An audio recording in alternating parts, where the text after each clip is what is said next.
अस्सलामुअलैकुम। Sports world में खुशामदीद। मैं हूं आपके साथ हिफ्ज़ा इम्तियाज़। तो नाज़रीन, PSL 10 के जो मुकाबले हैं अब एक नताइज की जानिब जो है वो जाना जा रहे हैं। आधा से ज़्यादा जो PSL 10 का सीज़न है वो गुजर चुका है।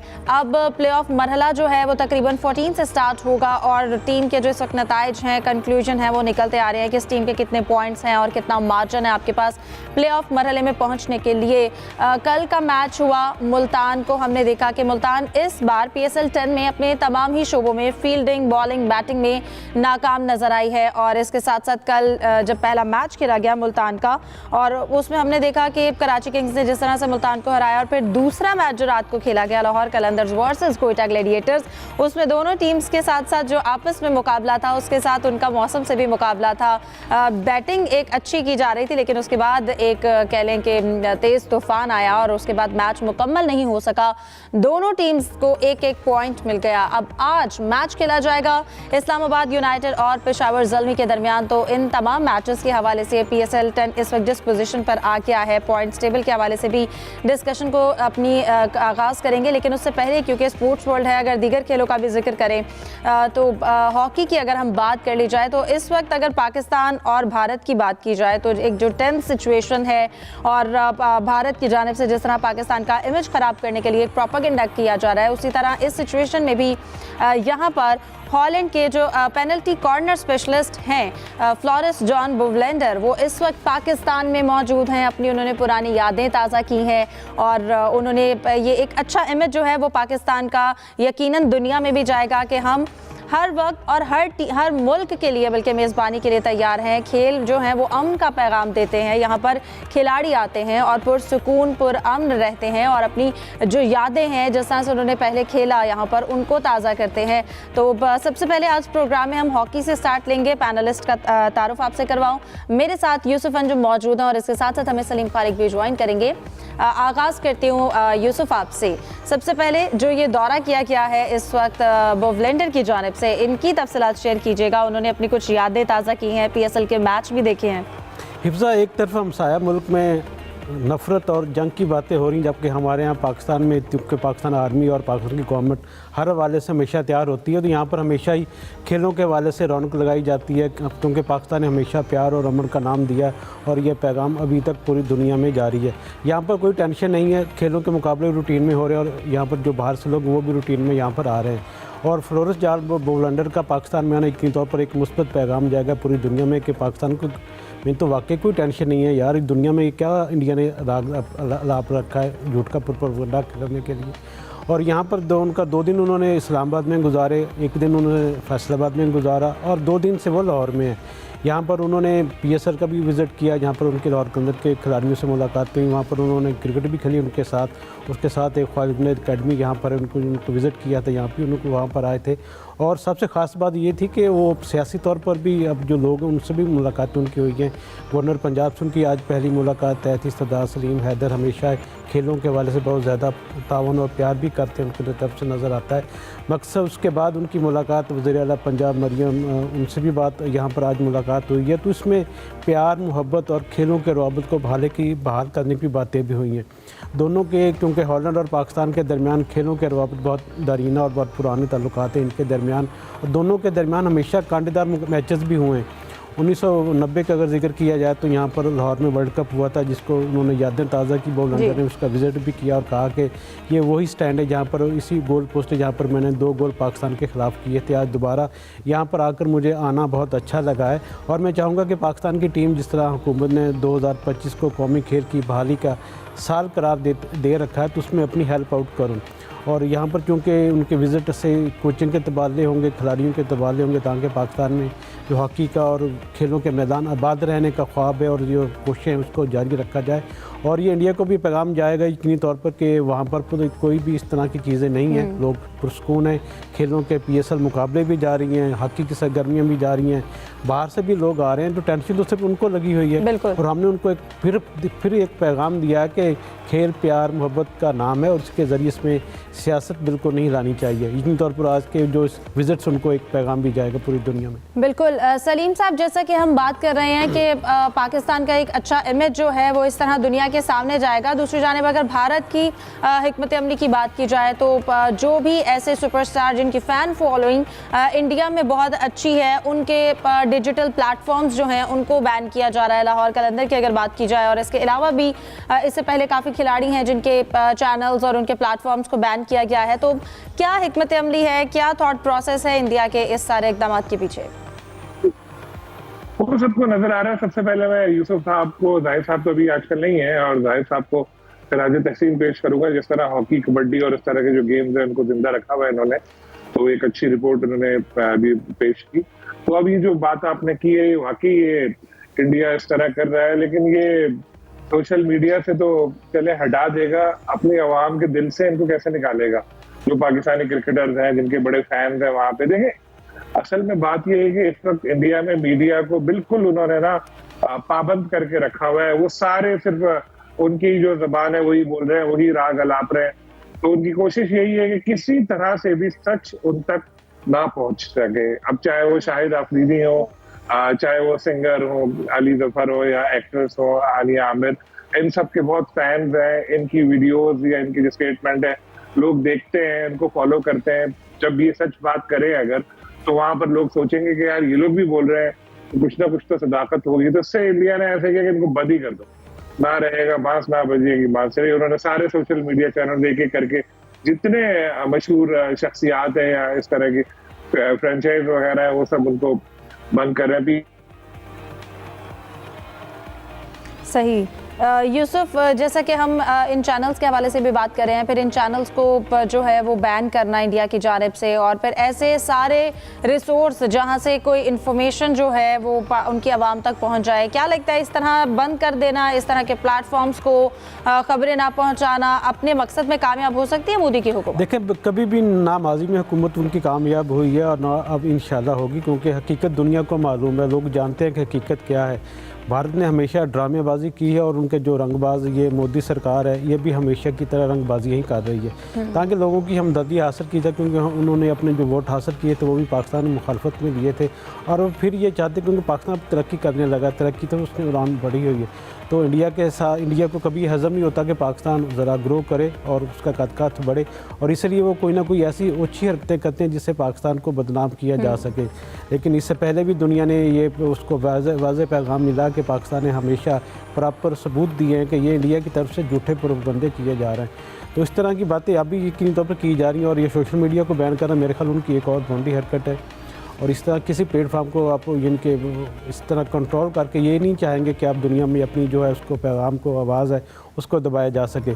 पाकिस्तान ने हमेशा प्यार और मोहब्बत की बात की और हमेशा सच का साथ दिया, और पूरी दुनिया भी पाकिस्तान के साथ खड़ी है, और यही वजह कि अब बाहर से लोग भी आकर पाकिस्तान की हिमायत में खड़े बोल भी रहे हैं, और उनका यहाँ पर विज़िट करना भी यकीन तौर पर इस बात का सबूत है कि पाकिस्तान खेलों के हवाले से भी पुरअमन है, और हमेशा पुरअमन उसने बात की है, और खेलों के वो रवाबत है जिनको बहाल करके हम पूरी दुनिया में बिल्कुल। और इसी हवाले से उन्होंने गवर्नर पंजाब और वज़ीर आला पंजाब मरीम नवाज से भी मुलाकात की है वोवलैंडर की, कि हॉकी को अगर किस तरह से फ़रोग दिया जा सकता है। जी बिल्कुल हिफ्ज़ा, क्योंकि ये जो इनकी हॉलैंड की एम्बेसी है पाकिस्तान में, इसने हमेशा खेलों के हवाले से बहुत बढ़ चढ़ कर काम किया है। किंग्स डे की तकरीबात होती हैं 26 अप्रैल को पूरी दुनिया में, तो उसमें पाकिस्तान का भी खास एक किरदार रखा जाता है। इसलिए हर बार ये हॉलैंड की जो एम्बेसी है, जिसकी जो एम्बेसडर है नहीं, उन्होंने भी इस दफ़ा बाउलैंडर को यहाँ पर मदऊ किया कि वो पाकिस्तान में आए, वहाँ पर आके खेलें। और आप देखें कि जिस तरह अब बाउलैंडर बच्चों के साथ हॉकी खेल रहे हैं, उनके साथ टिप्स उनको बता रहे हैं, और ये चेहरे आप बता रहे हैं कि पाकिस्तान एक पुरअमन मुल्क है, पाकिस्तान प्यार करने वाला मुल्क है, यकीनन पाकिस्तान एक पुरअमन मुल्क है, और हम हमेशा अमन का पैगाम ही देते हैं।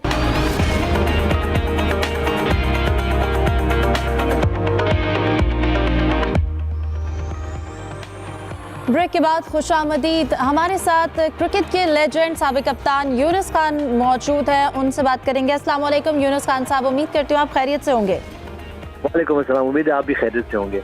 जी बिल्कुल, कहिएगा PSL के मैचेस को एंजॉय कर रहे हैं? कल 2 मुकाबले हुए, आज इस्लामाबाद और पेशावर का मैच खेला जाएगा, दोनों टीम्स कितनी मुस्तहकम नजर आती हैं?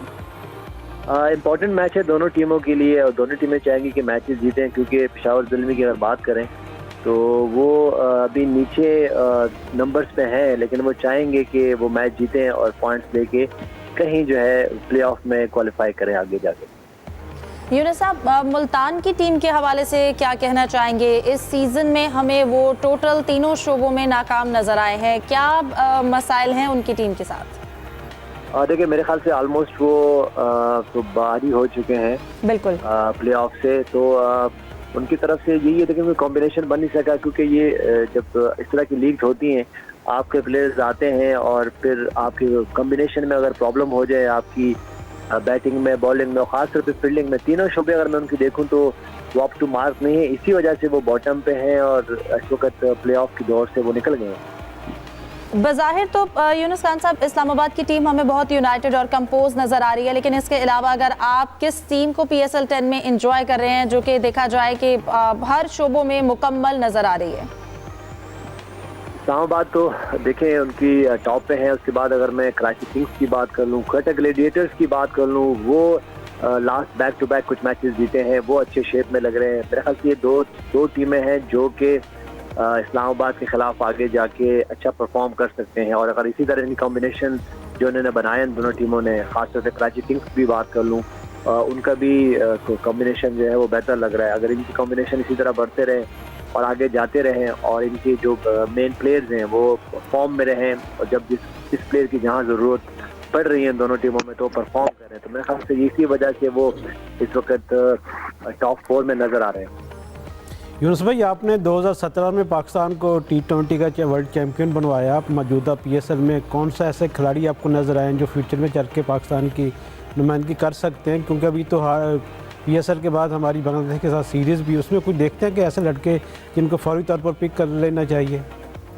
नहीं, देखिए, मेरे ख्याल से जो हम यंगस्टर्स की बात करते हैं ना, तो ठीक है, बाज़ का तो आप यंगस्टर को पिक कर लेते हो और उनको आप खिला भी देते हैं नेशनल टीम से, लेकिन आपको ये ख्याल रखना है कि वो यंगस्टर ठीक है, अगर T20 में परफॉर्म करें तो आप उनको खिला सकते हैं, लेकिन आपको अगर ये यंगस्टर जाके अगर आप खिलाओ उनको और परफॉर्म ना करें तो फिर आप उनको कहीं ना कहीं लूप में ज़रूर रखो। ये ना हो कि जैसे हसन नवाज की हम बात कर रहे हैं, इस वक्त वो लास्ट सीरीज में हमारे साथ थे टीम के, उन्होंने 100 भी किया, अच्छी परफॉर्मेंस की एक मैच में, लेकिन उसके बाद वो उनसे परफॉर्मेंस नहीं हो सकी। और आज अगर मैं उनकी अपनी टीम की बात करूं तो वो कभी 6ठे नंबर पे, कभी 7वें नंबर पे खेल रहे होते हैं। तो मेरे ख्याल से आपको बड़ा केयरफुल होके ऐसे प्लेयर्स को पिक करना चाहिए जो रेगुलर परफॉर्म कर रहे हैं। जैसे हम साहबजादा फरहान की आप बात करें, फॉर समहाउ वो अभी 4थे-5वें नंबर पे आ गए हैं, जो टॉप रन गेटर हैं, लेकिन ये कि उन्होंने 4 सीजन से काफ़ी परफॉर्मेंस की है फर्स्ट क्लास में, फिर 50 ओवर्स की वाइड बॉल क्रिकेट में और T20 में भी वो वहाँ नज़र आ रहे हैं अच्छे फॉर्म में। उसके बाद अगर मैं कुछ यंगस्टर्स की बात करूँ तो उनको आप ज़रूर यहाँ से आइडेंटिफाई करें। ये बेसिकली ऐसे जो यंगस्टर्स होते हैं उनको आइडेंटिफाई करें और उसके बाद उनको अपनी जो आपकी B और C टीम्स होती हैं, A टीम्स होती हैं, उसमें आप उनको रखें और उनको उनकी स्ट्रेंथ पे, उनकी स्किल्स पे वो काम करें, ताकि वो जब नेशनल टीम में आए तो वो फिर लंबा रन हो उनका। ये ना हो कि एक आधी सीरीज के बाद वो फिर चले जाएं और फिर हम उनको भूल जाएं। तो बड़ा केयरफुल होके आपको ये फैसले करने होंगे। बिल्कुल। सलीम साहब, आप कुछ पूछना चाहेंगे? जी यूनुस साहब, मैं ये पूछना चाहूंगा कि जैसे बाबर की परफॉर्मेंस आपने देखी, इतनी अच्छी नहीं रही, और रिजवान का ऑन पेपर तो अच्छी परफॉर्मेंस रही, लेकिन कई जगह पे इनके स्ट्राइक रेट पे भी सवाल उठा, दोनों के अक्सर उठता रहता है। तो आप T20 इंटरनेशनल क्रिकेट में इन दोनों का क्या फ्यूचर देख रहे हैं? देखिए, मैं और आप तो किसी की भी फ्यूचर के मुतालिक बात नहीं कर सकते। देखिए, ये तो उन्होंने खुद डिसाइड करना है। अगर हम बाबर आजम की बात करें तो टॉप के क्रिकेटर रहे हैं, काफ़ी परफॉर्मेंस में 50+ की, अगर मैं इनकी सारे फॉर्मेट्स की बात करूं तो ऑलमोस्ट 50 के करीब इनकी एवरेजेस हैं। उसके बाद मोहम्मद रिजवान की बात कर लें तो वो अगर जिस अंदाज से भी खेल रहे हैं, इस वक्त जितने मैचेस हो चुके हैं वो टॉप पे रह चुके हैं। हमें सिर्फ ये करना है कि अपने गेम को अकॉर्डिंगली सिचुएशन जो है वो आपको इन्हांस करना होता है। तो अगर वो इन्हांस करते हैं और वो उस शेप में रहते हैं जब उनकी टीम को ज़रूरत है, क्योंकि देखें, आप एक बात हमने समझनी है कि आपको टीम मैन बनना है, टीम के लिए खेलना है। और जहाँ तक जो प्लेयर देखे टीम के लिए, अब तो वो वाले दौर नहीं है कि आप एक्सपोज ना हो। आप एक्सपोज हो गए, अगर आप अपनी इनिंग 20 ओवर खेलेंगे, 20 ओवर में अगर आपका मैं ये नहीं कह रहा हूँ कि परफॉर्मेंस काउंट नहीं होती, आपकी परफॉर्मेंस काउंट होती है, लेकिन परफॉर्मेंस वो हो जो आपकी जो टीम की मैच में उनकी विनिंग में काम आए, तो वो ज्यादा देर तक कायम रहती है। तो मेरे ख्याल से ये बाबर आजम को भी ये करना है, मोहम्मद रिजवान को भी ये करना है, और उसके बाद उस यंगस्टर को भी करना है जो कि आके 20 बॉलों पे, ये ऑपोजिट भी इसी तरह, अगर आप 20 बॉलों पे आके 50-60 रन करते हो और वो 50 रन आप कर तो देते हो, लेकिन आपकी फिर जो आपकी अच्छी फॉर्म है और आप मैच नहीं जिताते हो। मैं उस यंगस्टर की बात कर रहा हूँ जिसका स्ट्राइक रेट मेरे ख्याल से 200 या 300 को, लेकिन आपको मैच भी जिताना है। अब ये नहीं है कि आप आओगे और सडनली रना बॉल रहेगी और आप शॉटें मारना शुरू कर दो। तो आपको कहीं ना कहीं अपने गेम को फ्लेक्सिबल रहना गेम में, और अकॉर्डिंगली सिचुएशन से जरूर खेलना है। अगर आपको रना बॉल खेलना है तो रना बॉल आपको चाहिए खेलने के लिए, और अगर आपको लगता है कि आपका स्ट्राइक रेट जो वो 300 का होना चाहिए, तो आपको 300 का करना चाहिए। तो मेरे ख्याल से हमें इसको बहुत ख्याल रखना चाहिए, और हमें बाबर आजम जैसे प्लेयर हो गए, फिर फखर जमान जैसे प्लेयर हो गए, फिर मोहम्मद रिजवान जैसे प्लेयर हो गए, शहनशाह अफरीदी जैसे प्लेयर हो गए, जितने भी हमारे हारिस रऊफ जैसे टॉप के प्लेयर हैं, उनको ये डिसाइड करना है कि उनको किस ब्रांड की क्रिकेट खेलनी है, क्योंकि हमारे यंगस्टर उनको फॉलो कर रहे हैं, हम फॉलो कर रहे हैं, और हम सब उनको जो है उनके मुतालिक बात कर रहे होते हैं। खान साहब, बाबर आजम के बाद एक और नाम बड़ा आजकल हम साहब भी उनको पसंद करते हैं, वो है साइम अयूब का। साइम ने अभी तक PSL में सिर्फ एक निसफ सेंचुरी स्कोर की, उसके बाद उनका जो बैट है वो खामोश है। आप बतौर लीडर, बतौर मेंटोर, आप क्या सजेस्ट करेंगे, कहाँ कहाँ खामियाँ साइम अयूब में, क्या उनको करना चाहिए ताकि आगे चलकर वो पाकिस्तान के लिए मज़ीद फतवाहत हासिल कर सके, उसमें किरदार अदा कर सके? देखिए, साइम अयूब ने बड़ा अच्छा स्टार्ट लिया, 50 उनकी तरफ से हमने देखी, बड़ा अच्छा स्टार्ट दिया, लेकिन फिर समहाउ उन्होंने जो मैं उनके जो शॉट सिलेक्शन की बात कर रहा हूँ, वो जो आउट हो रहे होते हैं, तो वो बाजू तक बहुत ज़्यादा शॉट्स बनाते हैं। अगर आप देखिए, जब आप टॉप में खेलते हो, पावर प्ले खेलते हो, तो आपके पास खुद ही रूम मिल रहा होता है, आपको बहुत ज़्यादा रूम नहीं बनाना होता है, बहुत ज़्यादा शफलिंग नहीं करना होता। हमने देखा है एक आधे मैच में कि ऑपोजिट कैप्टन ने फ़हीम अशरफ को लाया, उनको पता है कि Faheem Ashraf out of off stump जो है वो अच्छी बॉल करते हैं, और सडनली उनको एक दूसरी तीसरी बॉल पे आउट कर दिया। तो आपने अपनी वीकनेसेस जो है बॉलर्स को नहीं दिखानी है। यही फखर जमान के लिए भी है, उनको भी एक आधा मैच में देखा कि उनको रूम नहीं दिया और वो ज्यादातर लेग स्टंप की तरफ उन्होंने खेला, तो वो आउट हो गए।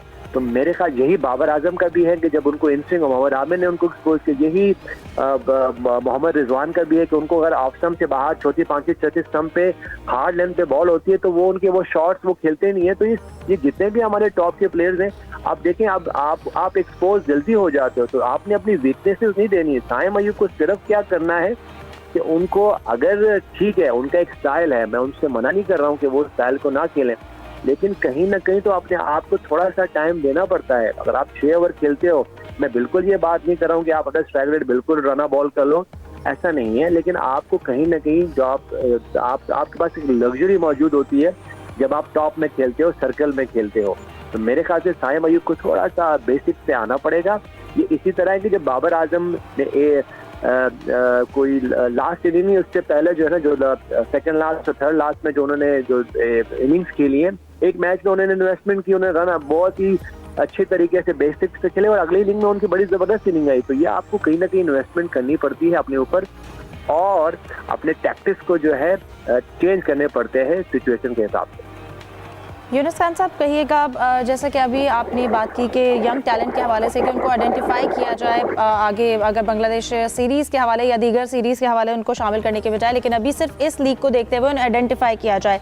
लेकिन हम अभी भी कई प्लेयर्स ऐसे देखते हैं जिनकी जो PSL में परफॉर्मेंस होती है, जब उन्हें नेशनल टीम में शामिल किया जाता है तो उनकी परफॉर्मेंस टोटल डिफरेंट हो जाती है। तो क्या फ़र्क आ जाता है जब वो नेशनल टीम में आने के बाद उस तरह से परफॉर्म नहीं कर सकते? देखिए, बात असल में ये होती है, देखिए आप PSL में खेल रहे होते हो, तो आप हमने देखा है कि ग्राउंड में कितना क्राउड होता है, कितना मीडिया होता है, कितना प्रेशर होता है। अगर कराची की बात करूं तो कराची की टीम को, ठीक है, मैं ये नहीं कह रहा हूं कि सारा पाकिस्तानी लुक आफ्टर कर रहा होता है, लेकिन कराची का नाम आपके साथ जुड़ा होता है, तो आपके जो ऑनर्स होते हैं वो आपके साथ होते हैं, उनकी एक्सपेक्टेशन होती है। फिर मैं समझता हूँ कि कराची वालों की बहुत ज़्यादा एक्सपेक्टेशन होगी आपसे। इसी तरह अगर पेशावर ज़ल्मी है तो ज़्यादातर जो है वो पेशावर के फ़ैन और फॉलोवर्स जो है ना बाबर आजम को, मैं ये नहीं कह रहा हूँ कि उनको दुनिया में नहीं करते होंगे, लेकिन जब आपके पास पाकिस्तान का नाम लगता है तो ये डबल प्रेशर है, एक्सपेक्टेशन बहुत ज़्यादा। अगर आप इस वक्त 25-26 करोड़ आवाम की अगर मैं बात करूं तो उसकी एक्सपेक्टेशन होती है। तो वो जब एक्सपेक्टेशन होती है और इतना ज़्यादा आपको जब आप पे अटेंशन होती है तो उसका प्रेशर होता है। इसीलिए अगर हम इस वक्त यंगस्टर्स की बात करें, हम अली रज़ा की बात करें, फिर उबैद शाह की बात करें, उसके बाद फवाद अली की बात करें, बैटिंग में एक दो ऐसे प्लेयर यासिर खान की बात करें, मोहम्मद नईम ने जो है उनको लाहौर कलंदर्स ने काफ़ी चांस दिया और उसके बाद उनकी 2-3 इनिंग्स वहाँ नजर आई। तो ये आपको टाइम देना पड़ता है। तो अगर आप एक यंग प्लेयर को जो PSL में 1-2 सीजन खेले हों, फर्स्ट क्लास उन्होंने नहीं खेली हो, वो जो एक सर्किट होता है, एक पाइपलाइन होता है जिसमें आप प्रेशर में आते हो, डिपार्टमेंट खेलते हो, एसोसिएशन खेलते हो, ग्रेड 2 खेलते हो, जब वहाँ से आप नहीं आते हो तो फिर जब आप उस प्रेशर में जाते हो तो जैसे अभी टीम पाकिस्तान के साथ न्यूजीलैंड में हुआ, आपने यंग टीम तो सारी तो खिला दी। तो मेरे ख्याल से आपको टाइम देना पड़ता है और इन प्लेयर्स को पहले डोमेस्टिक, चाहे जैसी भी हो, हम ये बात नहीं कर रहे हैं कि हमारी डोमेस्टिक अच्छी है या बुरी है या किस लेवल की होनी चाहिए, लेकिन आपको 2-3-4 सीजन खेलने होते हैं, फर्स्ट क्लास क्रिकेट की खिलानी होती है। अगर आज मैं T20 की जो बेस्ट प्लेयर्स हैं, अगर मैं उनको गिनती करूं तो वो अगर वो बेस्ट प्लेयर है तो उनकी आप देखो तो सही कि वो उन्होंने कितनी टेस्ट क्रिकेट खेली हुई है, 50 ओवर की क्रिकेट खेली हुई है और फिर उसके बाद जो है वो T20 में परफॉर्म करें। पास्ट में भी हम ग्रेट जो है एबी डिविलियर की बात करते हैं या विराट कोहली की बात करते हैं, ठीक है। तो ये वो प्लेयर्स हैं जो कि रेगुलर खेलते रहे हैं, वो फर्स्ट क्लास भी, टेस्ट क्रिकेट भी, एटलीस्ट 50 ओवर की क्रिकेट, ताकि आपको जो है प्रेशर हैंडल करना आना चाहिए। तो मेरे ख्याल से यंगस्टर को मैंने पहले कहा, इनको अब यहाँ से आइडेंटिफाई हुए 4-5 ऐसे प्लेयर्स हैं जो कि हम अगर बात करें तो वो नेशनल टीम को सर्व कर सकते हैं, लेकिन उनको थोड़ा टाइम तो दें कि वो अपनी फिटनेस पे काम करें, अपनी टैक्टिक्स पे काम करें। उनको पता हो कि इंटरनेशनल क्रिकेट की बॉडी लैंग्वेज क्या होती है, नीड क्या होती है और आपको किस तरह बोलना है, आपको किस तरह चलना है। आप जब डाउन होंगे तो आपको किस तरह अपने आप को उठाना है और जब आप टॉप पे हो तो आपने कंसिस्टेंटली जो तौर पे जो ना आगे और कैसे परफॉर्मेंस देनी है। तो मेरे ख्याल से अगर मैं पास्ट की बात करूं और आज के प्लेयर्स की बात करूं तो यही वो एक पॉइंट है जो मिसिंग है। अगर इन प्लेयर्स को टाइम दिया जाए, इनको उस ग्रूम करने के लिए मौका दिया जाए, तो मेरे ख्याल से ये जो है आपको बहुत ज़्यादा आपके नेशनल टीम को सर्व कर सकते हैं। सलीम साहब, आप कुछ पूछना चाहेंगे? नहीं, ये पॉइंट यूनुस साहब ने बड़ा अच्छा उठाया। बाकी ऐसे ही क्योंकि हम लोग PSL की परफॉर्मेंस में बहुत सारे प्लेयर्स को खिलाए थे और उसके बाद फिर वो परफॉर्म नहीं कर पाते, तो इन्होंने ये बिल्कुल ठीक कहा है। लेकिन साथ में यूनुस साहब आपने ये भी अच्छा किया कि आइडेंटिफाई कर दिया नया टैलेंट, आपने बता दिया कि ये लड़के ऐसे हैं कि जिनके ऊपर मेहनत करनी चाहिए। तो मतलब आपका ख्याल है कि देखिए और भी होंगे, देखिए सलीम भाई और प्लेयर्स भी होंगे, ऐसा नहीं कि ये तो अभी तो फैक्ट एंड फिगर्स हाथ में है नहीं। तो मेरे ख्याल से और भी ऐसे 2-3-4 प्लेयर्स होंगे जो कि आपको आपके नेशनल टीम को सर्व कर सकते हैं। लेकिन देखिए PSL जैसी जो लीग है, जो देखिए हमारी टॉप की लीग है, तो इसमें ये हमें इन प्लेयर्स को भी समझना चाहिए कि देखिए अगर आप ऑलराउंडर्स की बात करें तो जेसन होल्डर ने जिस तरह परफॉर्मेंस की है इस पूरी PSL 10 में, वो बहुत जबरदस्त है। उसके बाद एक और बैटर है जो कि बहुत अच्छा रोल कर रहे हैं, वो है जेम्स प्रिंस की बात मैं कर रहा हूँ। उनकी देखिए, उनकी जब वो 2-3 इनिंग ऐसी हुई है कि उन्होंने पहली इनिंग जब उन्होंने रन पोस्ट कर रहे थे तो उनकी टीम अंडर प्रेशर थी, उन्होंने अकेले में मैच जिता दिया। फिर 2 दफा जो है, एक आधी दफा वो चेस करते हुए उन्होंने वो मैच जिता दिया। तो और फिर कॉलिन मनरो की अगर बात करें तो साहबजादा फरहान के साथ वो जब खेले हैं तो ये नहीं कि उन्होंने अपना स्ट्राइक रेट को नीचे रखा, उनका स्ट्राइक रेट भी 130-140 का रहा, लेकिन साहबजादा फरहान को उनसे फायदा हुआ। तो मेरे ख्याल से देखिए ये इन प्लेयर्स को भी ये समझना है कि हमें मोटिवेशन कहाँ से लेनी है। हमें मोटिवेशन आपकी हर मैच में, हर टीम में आपके पास ऐसे प्लेयर्स मौजूद हैं जो कि फील्डिंग भी अच्छी कर रहे हैं, जो कि बैटिंग भी अच्छी कर रहे हैं। डेविड वार्नर जो है वो इस वक्त कराची किंग्स के जो कैप्टन हैं, तो कराची किंग्स में भी ऐसे बहुत सारे यंगस्टर्स हैं जो कि उनको सीख सकते हैं। ठीक है, वो अभी न्यूली रिटायर हुए हैं क्रिकेट से, लेकिन बहुत बड़ा नाम है। तो ऐसे हर टीम में प्लेयर्स मौजूद हैं जिनसे आप सीख। डेविड विली की मैं मिसाल ले लूं, वो मुल्तान सुल्तान के लिए खेलते रहे, वो जिस तरह उनका बॉल स्विंग हो रहा था, तो उनके टीम के प्लेयर्स को उनसे जो है वो कहीं ना कहीं सीखना है। मेरे ख्याल से ये वो पॉइंट्स है जो कि हम अपने दौर की बात करें तो हमारे पास इतनी लग्जरी नहीं होती थी। मीडिया, गूगल उसके बाद सोशल मीडिया नहीं होती थी, तो हम जैसे प्लेयर वो चाहते थे कि क्लब क्रिकेट में अगर राशिद लतीफ़ आ जाएं, सईद अनवर आ जाएं, क्योंकि कहीं से वसीम अकरम कहीं हमें मिल गए, वकार यूनुस कहीं मिल गए, इमरान खान को हम देख रहे हैं, जावेद मियादाद से हम इंस्पायर होते थे, बासित अली को हम देखते थे, उनके क्लब के मैचेस देखते थे और हम सीखते थे, क्योंकि हम तो उनको रीच भी नहीं कर सकते थे। लेकिन मैं ये कह रहा हूँ कि इन हमारे प्लेयर्स को इनको सीखना चाहिए, इवन इंटरनेशनल प्लेयर्स भी हैं, उनको भी सीखना है कि ये हमारे ड्रेसिंग रूम में ही हमारे पास कोचेज भी मौजूद हैं, प्लेयर्स भी मौजूद हैं। तो ये वो पॉइंट है जो मुझे लगता है कि थोड़ा सा मिसिंग है हमारे आज के दौर की क्रिकेट में।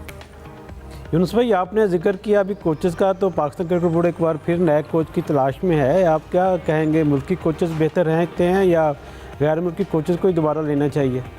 देखिए, इसमें कोई ऐसा वो नहीं है, कोई पॉइंट नहीं है कि अगर आप फॉरेनर्स आएंगे, जो बाहर से कोचेज आएंगे वही अच्छे कोचेज हैं, हमारे पास अपने कोचेज हैं वो अच्छे कोचेज नहीं है। तो ये दोनों टू वे हैं। आपको सिर्फ ऐसा एक कोच पिक करना है जो कि न्यूट्रल हो, और उसके बाद उसने खुद भी कुछ कोचिंग की जो एजुकेशन है वो लेके रखी हुई हो, क्योंकि देखिए खेलना और कोचिंग करना टोटल ऑपोजिट है। और उसके बाद वो खुद भी एक ऐसा कैरेक्टर हो जो कि खुद लीडर हो। मेरे ख्याल से ऐसा कोच हो, चाहे वो अब अगर हम फॉरेनर से भी ऐसा कोई कोच ले आए जो कि जिसमें ये क्वालिटी नहीं होगा तो आपके लिए कोई फायदा नहीं है, और लोकल का भी ये अगर उसमें ये फायदे। ठीक है, प्रोग्राम का वक्त खत्म हो जाता है। यूनुस खान साहब, आप हमें अपनी कीमती राय के हवाले से बता रहे थे। तमाम मेहमानों का शुक्रिया, इजाज़त दीजिए, अल्लाह हाफिज़।